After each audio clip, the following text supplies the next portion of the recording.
Welcome to the Writer's Journey podcast. I'm Michael Laran, a science fiction and fantasy author on a journey to go from nobody to bestseller, and I'm documenting every step of the way. Tune in every week as I pull back the curtain on my writing life and how I'm building a writing career while working a full-time job, raising a family, and attending law school classes in the evenings.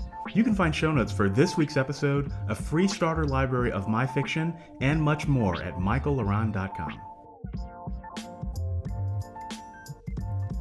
Hello and welcome to episode 106. 106 is a good number, and I am announcing some new changes to the show. Nothing major, but a few weeks ago I started doing timestamps on the episode so that I could track the areas where I started talking about certain topics. And as I was going through the episode last week, I was like, well, why aren't I doing that with my personal updates? Because really, my personal updates are really just me talking freeform. And so I thought, well, to improve the value for this, I know that you guys are interested in my personal updates, but how can I make them more relevant to you? And what you're going through every day in your writing careers, and how can I make it interesting for maybe some of those who aren't writers as really quick takeaways. So as I said, I always want to continue improving the value of the show and also looking forward to the future so that if there's things that I want to reference back to or send newer future listeners of the show back to, I can do that easily. So here's how the show is going to change moving forward. And it's really just the first 5 to 7 minutes of the show. So what I'm going to do is, instead of just sharing all of my personal updates, I'll share some updates as they make sense. But what I'm going to do is I'm going to have a couple of different topics that I'm going to answer, like questions to myself that I'm going to answer.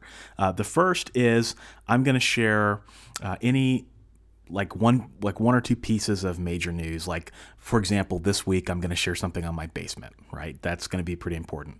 But I'm going to share my one win for the week.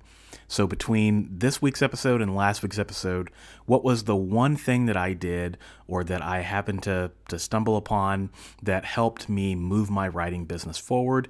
And how can I share that with you in a way that maybe will be insightful and maybe something that you can think about, that you can take away to your own writing business. The next thing I'm going to do is share a lesson learned. So what was one thing that I learned that I was able to apply to the either business or the craft of writing that you will find value and benefit in, that you can take away, right? Or at least think about. And then I'll give some quick updates on what's going on my other sister content, because really this is a great way to do that. Like, I know maybe some of you don't listen to my other podcast, Writing Tip of the Day, and so maybe this is an opportunity to talk about something that maybe you would be interested in. And same thing with Author Level Up. How do I synergize all of the things I have going on into something that's really easy to consume? And then after that, I'll jump into my topic. So really not a whole lot of huge changes. Really, I'm just focused on providing that value. So I would love to know from you all what your thoughts are on this new format moving forward. You can feel free to reach out to me at michaellaran.com/contact or authorlevelup.com/contact. I would love to hear the good, the bad, and the ugly. So let's just jump into it. So for news this week, I just have a quick announcement. My basement is, I told you I was done with that. My wife and I went to the furniture store earlier today, and we picked out a couch, and we picked out some artwork, and all of that stuff is going to be arriving on the truck on April 22nd. Wah wah. It's taken way too long to get here, so I'll continue shooting in my living room in the meantime, but I'm looking forward to having a new aesthetic and a new look for my Author Level Up videos. That's going to be really cool. So I wanted to share my win for the week. So this is my very first official win for the week, and it was that this past Thursday I successfully taught a new insurance class that I had never taught before. So it took me a very long time to prep for this class. I was teaching concepts of business auto, workers' compensation, and umbrella policies. Now, I'm not going to put you to sleep, and I'm not going to tell you what all those things mean because I know that you don't care, unless you happen to be one of the two insurance people that I know of that are listening to this podcast. So, but I basically had to do a lot of prep. I was basically teaching about 10 to 12 people some of these concepts, and some of these people had never seen these things before. So how could I clarify and distill these examples down to something that's really easy to understand if you've never handled a workers' compensation policy before, right? So anyway, I did a lot of prep work on that, and I tried a few really weird but I think effective public speaking techniques in front of the class, and they were really just my guinea pigs to see how they took it. And so most of them landed pretty well, and I thought they were effective. So I might start bringing that I can't bring it to this podcast, but I might start bringing it to my online courses. So again, I always try to find a way to synergize all the different things that I'm doing on in my life. So like writing, law school, these insurance classes, work, personal life. I think everything in life complements each other in such interesting ways.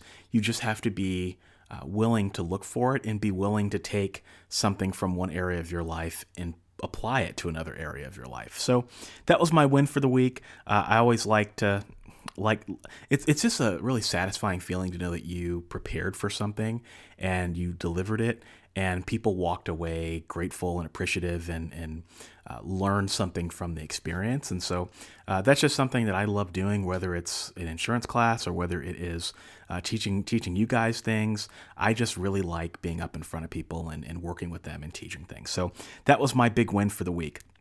Now, a lesson learned that I picked up this week that I'd like to just pass along to everybody. So I've been reading a really, really good book. In fact, it's got to be one of the best books I've read in the past 6 to 8 months. And that book is titled The Laws of Human Nature by Robert Greene.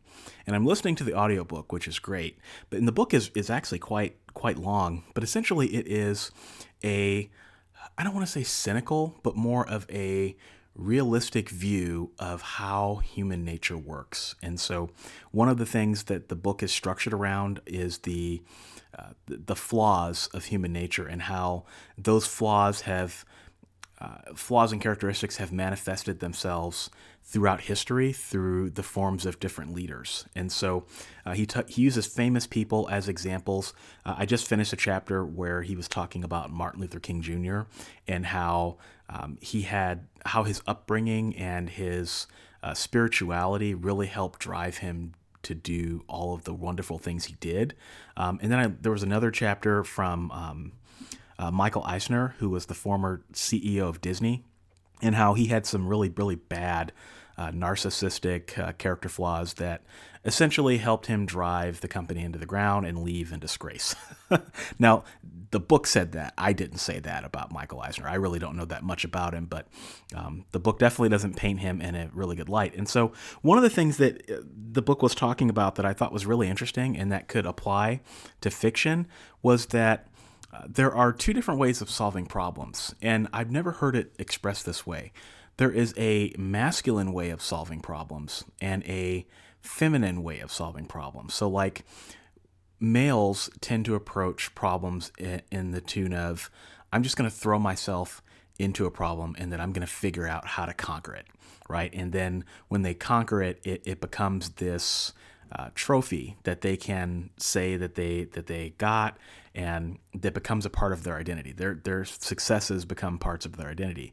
With feminine problem solving, it's interesting because it tends to be non-confrontational, and it's based more on empathy and feeling your way through a situation and drawing on the relationships of others and watching your enemy to see if they'll make a misstep before you decide what it is that you're going to do. Now, I know that sounds very cynical. I'm not trying to portray it as cynical because there's no right or wrong way of solving a problem.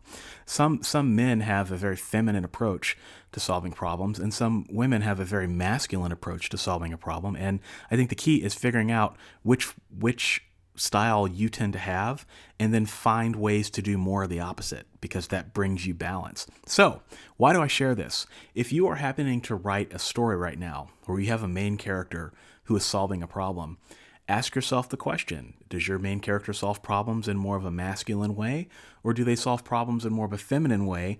And whatever their way is, could that potentially be a way to introduce tension or conflict into the story?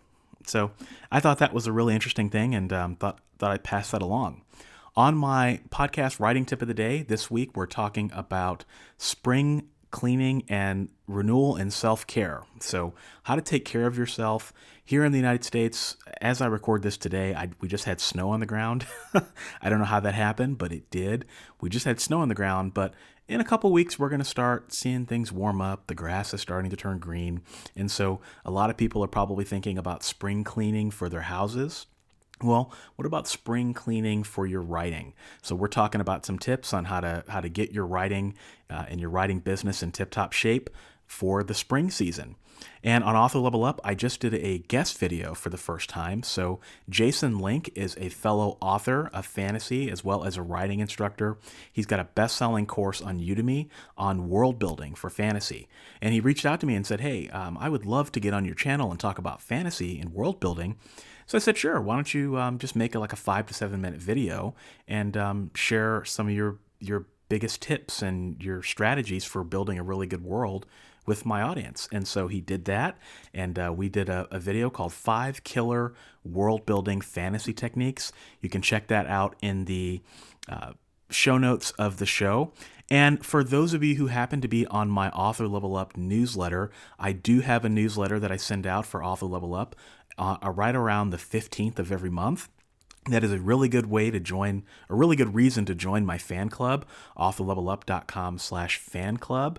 And you'll also get a free book out of that as well. But I do send out an email every month with some writing advice that I've been thinking about and some things that I think could help the people on my list. And so this month I talked about spring cleaning as well and offered some thoughts on what you can do and some very detailed steps on what you can do to position yourself for success for the rest of the year. Because we're coming up on the end of the first quarter of the year, and we're going to be a fourth of the way through the year. You believe that already?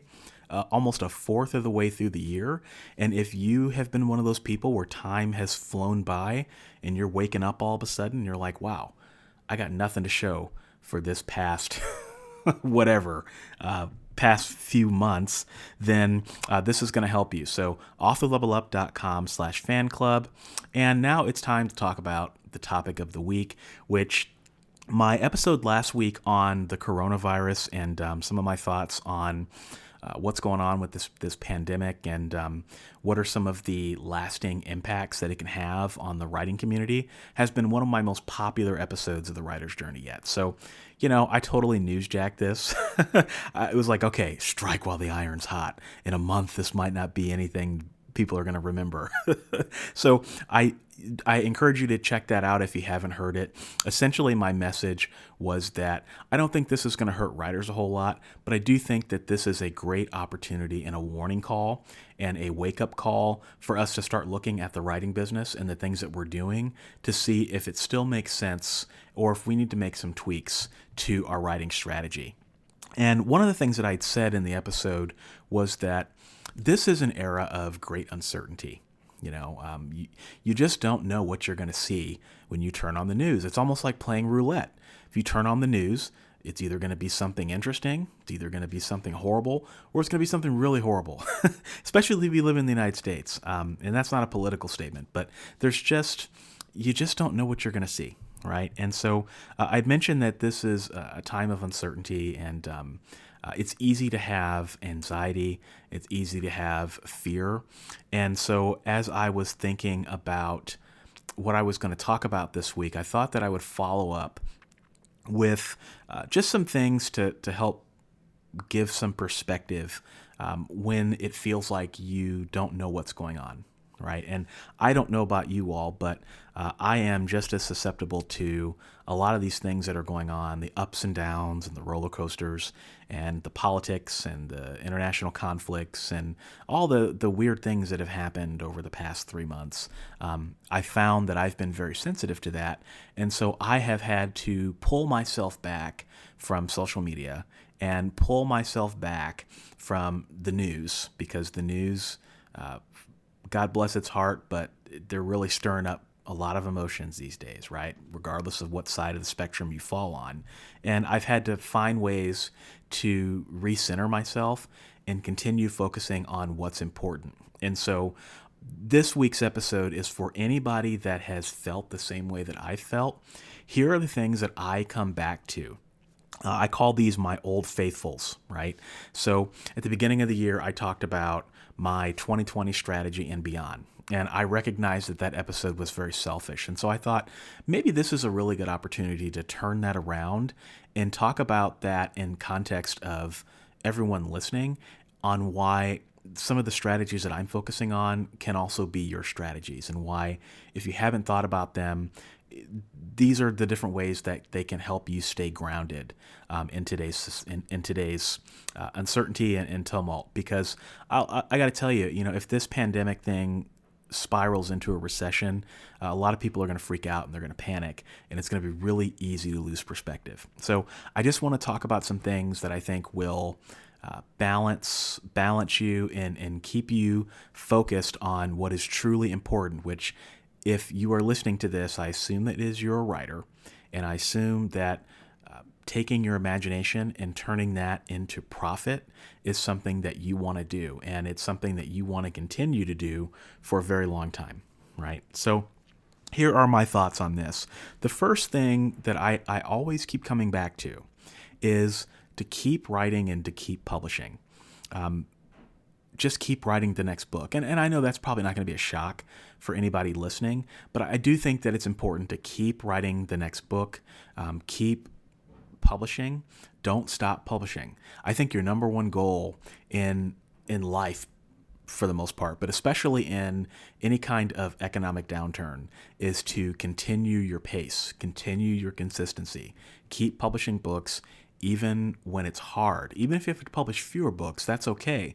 But keep publishing books even when it's hard, because I think, and this is just my opinion only, and I'd be curious to get your all's thoughts on this, I think that in good times, other writers in your immediate genre and subgenre, they're going to keep going and they're going to persist for a time, right? Even if they're not successful, because the going is good. There's still that promise out there of milk and honey. All you got to do is publish that next book and maybe you'll get there, or maybe you got to try a new series, or maybe you have to write to market.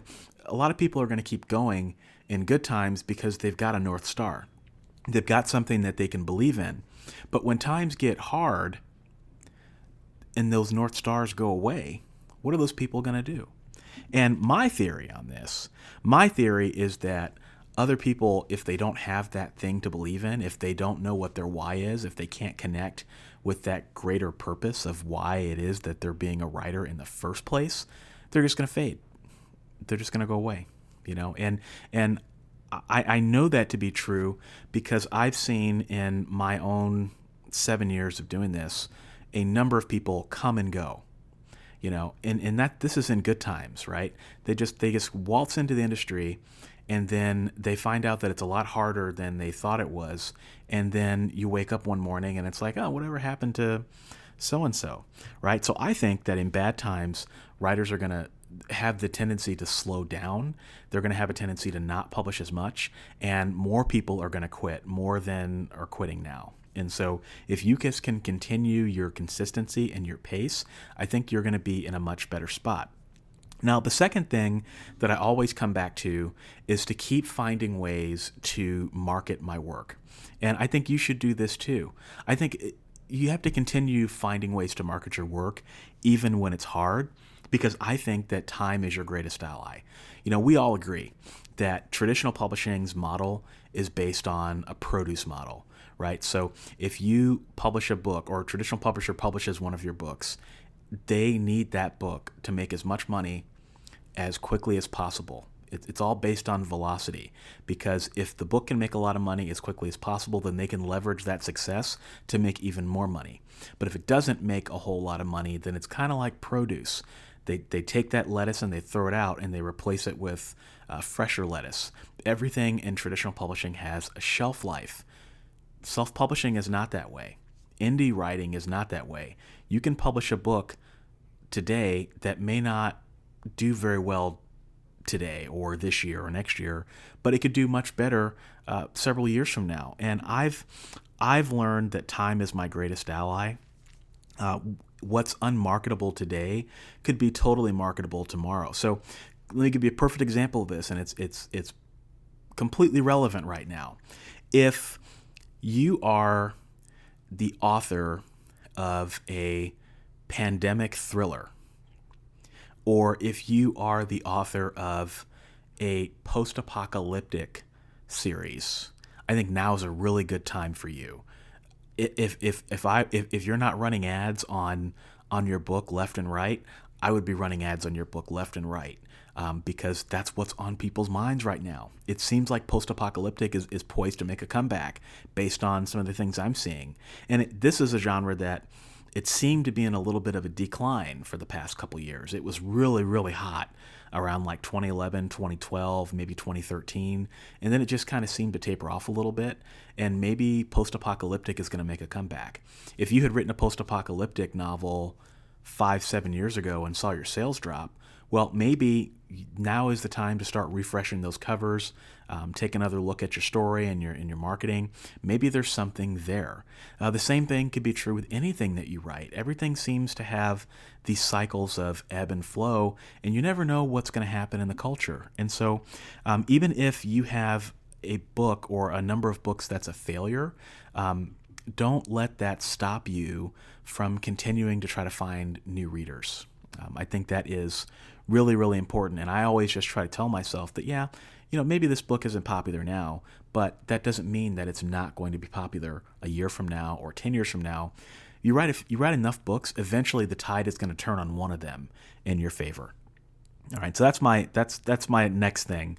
My next thing that I keep returning to is to keep utilizing technology to write better books faster. Right? Because I think that technology is the number one thing that we have in our favor. If it weren't for technology, we wouldn't have self-publishing. I mean, if you really think about it, KDP, that's just technology. It's just self-service publishing, right? If you look at aggregators and distributors like Draft2Digital and Publish Drive, that's all driven by technology. If you look at tools like Vellum and tools like KDP Rocket, or I should say Publisher Rocket. I forgot about the name change. Publisher Rocket. You look at tools like BookBrush. These are all using technology to help you do some aspect of the writing business or the writing craft easier and better, right? So why not look outside of our industry to find additional technology that could potentially help us write better books faster? All you have to do is look, but I think if you keep a technology mindset and you continue trying to focus on staying on the cutting edge, that's going to give you an edge in the future, because I think human nature is that most people tend to go back to the things that they're comfortable with. Like they're going to use Microsoft Word, or they're going to continue using Scrivener, or they're going to continue using the same old things that they know how to use, and they're going to use them until they no longer can use them, or they're forced to change their mind. If you can just develop a mindset that will help you look forward just a little bit and see writing-based applications or writing applications in technology that does not necessarily have a writing focus, maybe there's an edge there that you can find. Because ultimately, one of the reasons that I was able to scale up my production so quickly early on in my career was because I found a way to become more efficient using the tools that were out there. So that's just a thought. Technology can certainly help you. You don't want to rely on it 100%, but if there's something out there that can help you create a better book faster, I think it's worth taking a look. Now, the next thing I think is critically important, and this does not come natural to writers, but I think that anytime you have a setback and anytime we're facing some sort of an economic downturn, one of the things that I would come back to is to use data to drive our decisions. Writers, we're not data people. We're just not data people. We write stories. We sit in chairs and make stuff up for a living, as Dean Wesley Smith says. We don't necessarily like to dig into Microsoft Excel or Access, and we don't all have Brian Meeks's mind of being able to look at numbers and glean all sorts of action points and things that we should do from them. We just don't think that way. But yet data is incredibly important, and it is something that I do think that we can learn from. And we don't produce a whole lot of data as writers, but every failure that we make is a data point, if you really think about it. So what is it that you failed at in the past? What is it that you've learned from that? And how can you take that and apply it to the next thing that you're going to do, whether it be the next book, whether it be the next marketing campaign?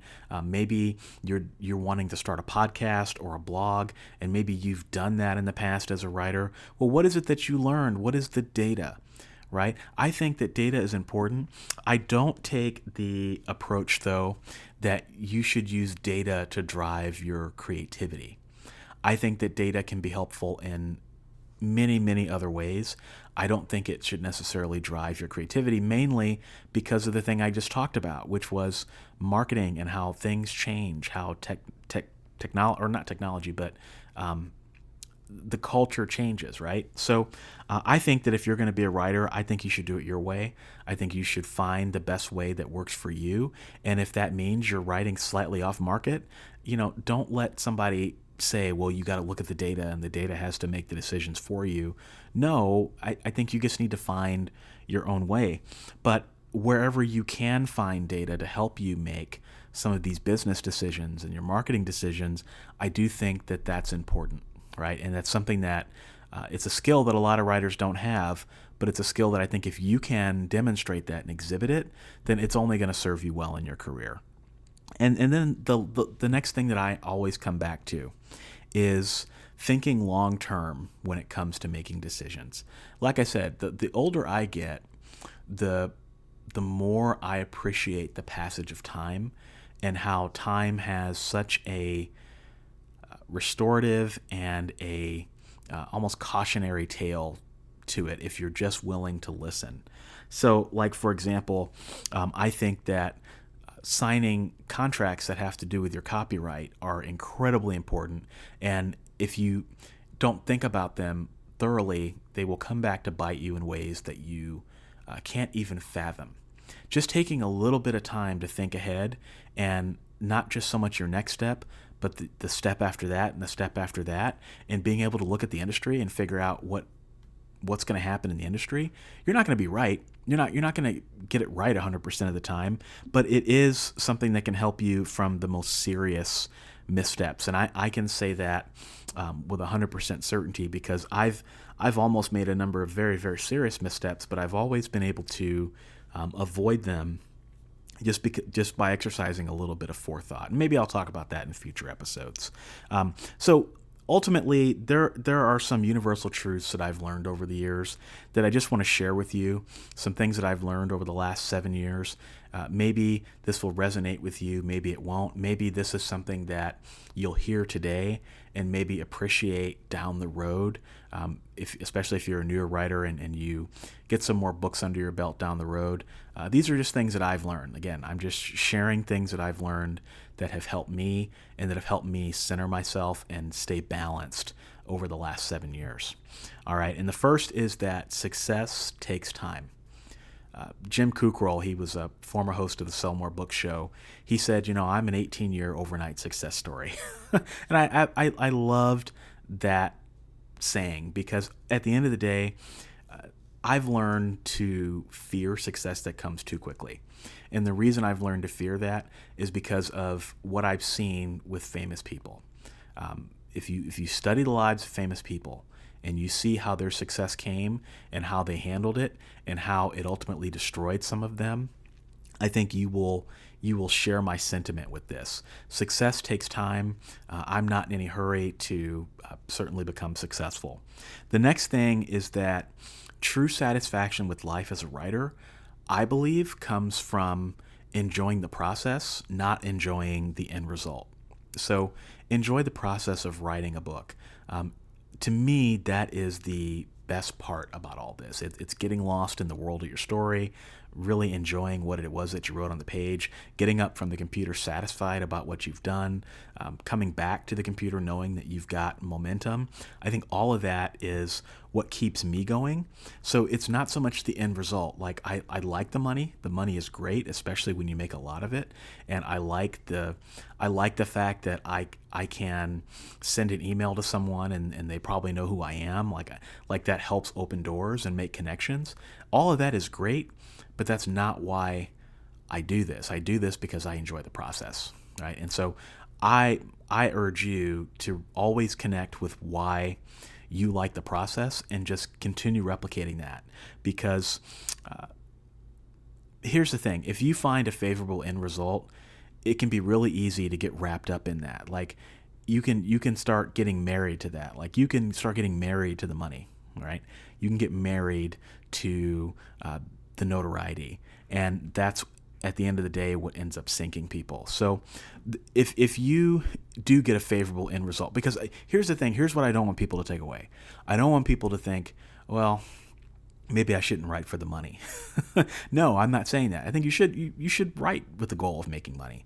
And if you do get one of those favorable end results, like you make a lot of money, or you get a really big mailing list, or you have a big platform of people that follow you, use that strategically to help you continue to find ways to enjoy the process, right? So yeah, enjoy the process. The next thing, wisdom as a writer comes from learning to listen to the creative voice inside your head. So you can call it your spirit, you can call it your subconscious. It doesn't matter to me what you call it. You can call it your connection with God, but there is an inner voice inside you that is speaking to you if you're only willing to listen. And so many people aren't willing to listen. So many people don't know that it's there because their critical voice is talking so loudly that they can't silence it. And therefore they can't silence their fears. And so while they might be okay today, every single time they listen to that voice, it's doing damage to them. It's doing so much damage to them that it's eventually going to become their destruction. So your salvation has to be silencing that critical voice and listening to that inner voice and listening very intently on what it is telling you to do and then following it faithfully. A lesson I've learned over the last 7 years. And then I also believe that attachment is the true source of misery in your life. If you are writing a book and you are so attached to it that you cannot take any kind of criticism, you cannot stomach the fact that the book could potentially fail, then I think you're going about it the wrong way. You know, I read a lot of the works of Swami Vivekananda. He was a Hindu monk, and absolutely an incredible philosopher. And he wrote some things that always resonated with me. And one of those is that attachment is the true source of misery. Be attached and unattached at the same time to everything that you do. And that it almost sounds like a riddle, right? Like be attached and unattached at the same time. Kind of sounds like this weird, thing, but it's absolutely true, because if you can write a book and be 100% devoted to it, but then be able to step back at any time and say, you know what, I can move on. I can live without this book. That is the true source of attachment in your life. And if you don't know what I'm saying, if all this sounds weird, I highly recommend that you check out his teachings and that you check out Hindu teachings in general, because I think that there are a lot of really good things that Hinduism teaches that writers can apply to their mindset, because mindset's everything. So don't be so attached to everything that you do. Be prepared to step back and be able to look at the 10,000 foot view. Another thing I've learned is that people project the parts of the personality that they're most deficient in as a way to overcompensate their inner anxieties. Now, I don't mean to be negative when I say this, but you know, when you see people online gloating about their sales or bragging about, you know, all the things that they've done, or, you know, some lifestyle that they're living, or you see people post pictures on Instagram of all the beautiful beaches that they've traveled to, you know, maybe there's some truth to that, but that's not reality. You know, that's not that person's reality. They're not showing you the struggles that they're dealing with. I always look for transparency with people, right? Because sometimes people will just project and project and project, and it's hard to know whether someone who has success is really successful or if they're just projecting fake success. And so just know that there are going to be lots of influencers out there that you see from time to time, and many of them are going to give you really, really good information. There's nothing wrong with that. But I think if you're looking for role models and people that you want to follow and emulate, you've got to be able to look past that fake success. Right? Just a lesson that I've learned. And another thing I said that I said earlier, people come and go, and learn to identify the people that have staying power. So if you're looking at a post or a video or something, some piece of advice from someone who holds himself out as an influencer, does this person have staying power? How long have they been in the industry?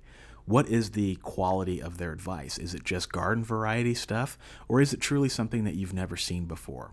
Do you think that this person legitimately is going to be around in 2 to 3 years? Right? I just want you to start asking those questions, because as the what is the saying?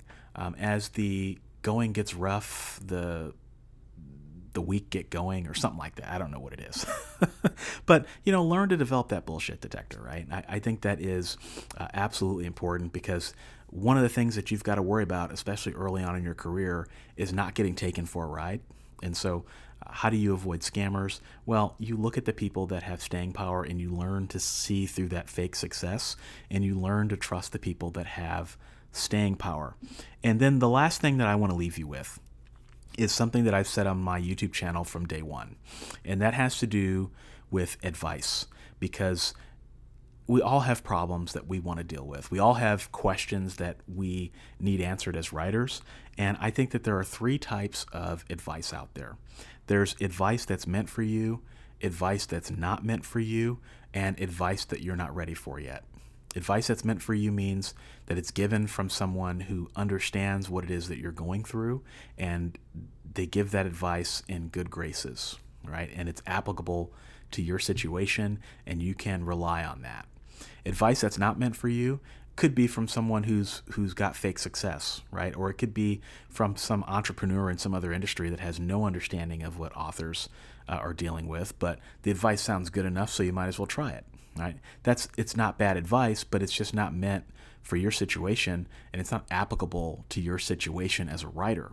And then advice that you're not ready for yet is something that you hear, and it goes in one ear and out the other, but somehow you still retain it.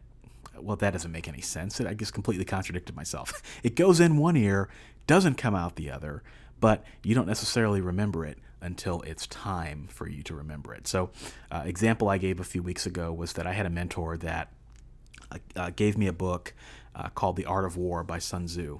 And I read it, and it was great, but I didn't really understand how to apply it in the workplace. And lo and behold, a few years later, everything that was in that book and everything that he had told me made complete sense, but I wasn't ready for it when he told me the advice. And so I think that in the writing world, there's a lot of information, but when it comes to like 201 level and 301 level stuff, there's not a lot of advice out there all the time.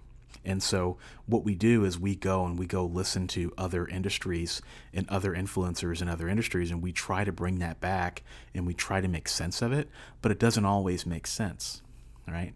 So I think that is an important thing and an important distinction to add. So I hope that this episode, if any of you have been feeling some anxiety, I hope that this brings you back and helps you focus on what's important. My 2020 vision is, or my 2020 strategy and beyond is, how can I become a world-class content creator? How can I become a world-class marketer? How can I become a technology-driven writer? How can I become a data-driven writer? And how can I become the writer of the future by molding myself into what I think the writer of the future needs to be, right? And might those be some things that you want to think about as well? So with that, I hope everybody is staying healthy, staying well, and that's all I got this week. And I hope you enjoy the new format, and I will holler at you next time. Thanks for joining me this week. If you enjoyed this episode, you'll enjoy my backlist episodes at michaelaran.com/podcast. For your free starter library of my favorite novels, join my fan club by visiting michaelaran.com/fanclub. If you're a writer and want to connect with me further, check out my YouTube channel, Author Level Up, for helpful writing advice at authorlevelup.com. Thanks for listening, and I'll be back next week.